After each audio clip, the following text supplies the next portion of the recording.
past few months, I've been amazed at how many of my friends in the over 50 set have stopped reading or listening to the news. Bizarre, inasmuch as they've never had so many free hours in which to engage and explore the changing events of our times.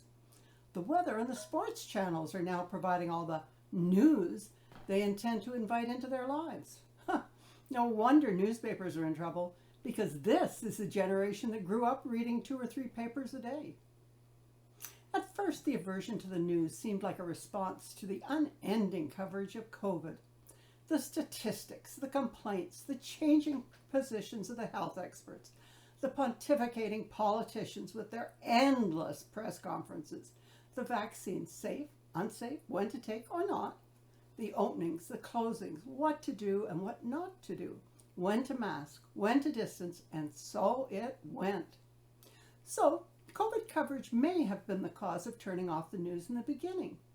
But now, when I mention a particularly heinous crime or desecration or government giveaway, I'm met with a blank stare and the assurance that they know nothing of it because they no longer follow the news.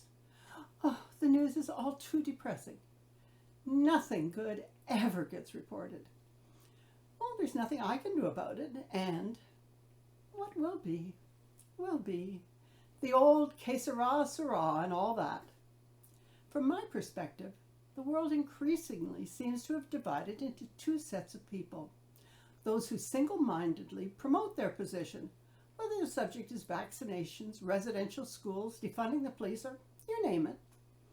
And, on the other hand, those who stubbornly refuse to turn on the news lest they find out anything that is going on. Well, the end result is the same. Stunted minds that will not grow without the fertilizer of challenge. Retreating like a turtle into one's shell may feel safe, but the turtle is always subject to that eagle who swoops in, carries it aloft, drops it on a rock, cracks its shell, and enjoys a prime turtle dinner. Admittedly, most of us have become comfortable in our homes over the past year, with nowhere else to go. We may miss going out, but on the other hand, no one else has been coming in. No strangers knocking on the door to tout their eavesdropping, promote a cause, or sell Girl Guide cookies. COVID has provided us with the time to complete the renos we have been putting off for years. Our gardens have never looked better. We've mastered Zooming for work and to bring friends and family together for games and updates, even for funerals. It really is quite a comfortable existence, even while we complain about constraints.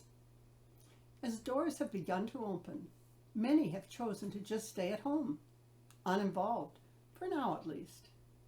This is not the same as turning our homes into bomb shelters against an angry, incomprehensible world.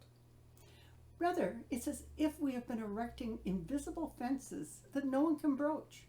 And into this comfortable reality of our own making, why would we want to introduce the uncomfortable, the unfamiliar, and the intrusive? We don't want murderers in our gardens, or drug dealers in our living room, or breakfasting with rioters. And reading the daily news brings them right to the table. Many now cautiously open their gates to let in a select few, and then close them fast once again. A trip to the barber may sound desirable, and it's nice to see that patios are opening. But for many, like the government, let's not rush things. We entered COVID proud of our country as one of the fairest and most welcoming and just in the world. We're emerging to a country critically examining its roots to the point that some can no longer celebrate its very existence. We are emerging to a very different land. Our world has changed without the participation of many. Dutifully, Canadians retreated and created our nests. We took our vaccines, wore our masks, and distanced for the protection of all. That isolation has also protected us from so many of the ideas we would otherwise have debated around the water cooler at work, or over a beer at the pub, or in the locker room after a good workout. But we have to re-enter that world and re-engage with others, particularly those we do not understand and who do not understand us, whatever your side on any of the important issues that are engaging our nation. We need to be tolerant, but we also need to be active and involved. The letter from Judy Wilson-Raybould announcing she will not run again for her seat in Parliament because of the toxicity she has found on the Hill stands as a stark warning that we are needed and that there is a crisis on hand. Canada needs everyone to emerge from their homes and get involved. It's not just about our personal comfort zone. The pandemic gave us time to learn more about ourselves and our families and what was important to us.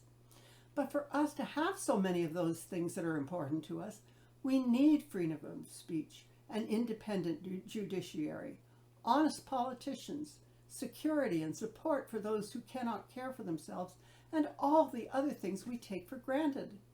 All those things required for our country to be in good working order. And, to quote Sir Winston Churchill, democracy is the worst form of government, except for all the others. And remember, democracy requires our caring and our involvement.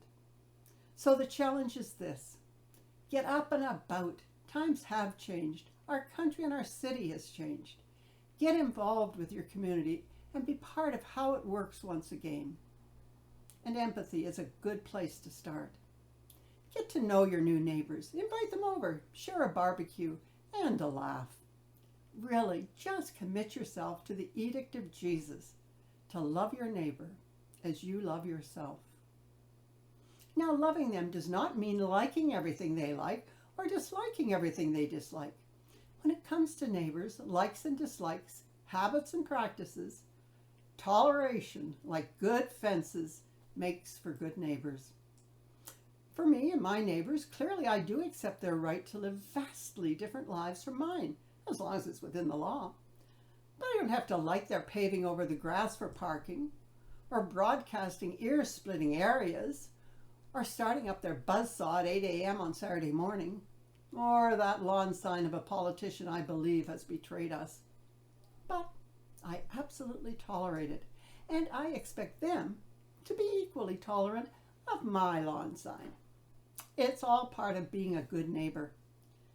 Living together is always a question of accommodation. Spouses, siblings, roommates, parents, and children of all ages have differences and disagreements, but generally we're able to find a way to live together under the same roof, accommodating differences and still loving one another. It's the same thing with neighbors, and everyone with whom we come into contact is our neighbor. And then there are those neighbors far beyond our boundaries that we never meet, but who are impacted by our choices. Whether the food we buy, or the clothes we wear, or the vacations we take, or the car we drive, or don't drive, we're responsible for them as well. For those of you too happy and comfortable in the nest that COVID has created, get your act together, and with shots in your arm, venture forth into our brand new world and help to set it aright, where we tolerate and respect, where we listen and debate, where we protest and picket together, where we mourn and celebrate together. We need each other. We need to learn and live together in as much harmony as we can muster. Humans were not made to be clones of each other. It's our uniqueness that's so wonderful. Sharing the wonder of each life, the sorrows and the joys, the learning and the teaching, the births and the deaths, all the things that make us who we are. And we are so fortunate to live where we do, in freedom and prosperity, where we can atone and mourn together, where we can celebrate and dance in the streets, where we can change for the better and pay for our errors, where we can honor and respect both dead and living for their very humanness, for we find ourselves in those who came before us, and we will be found in those who follow us, where we can forgive without forgetting, and thereby learn from our mistakes.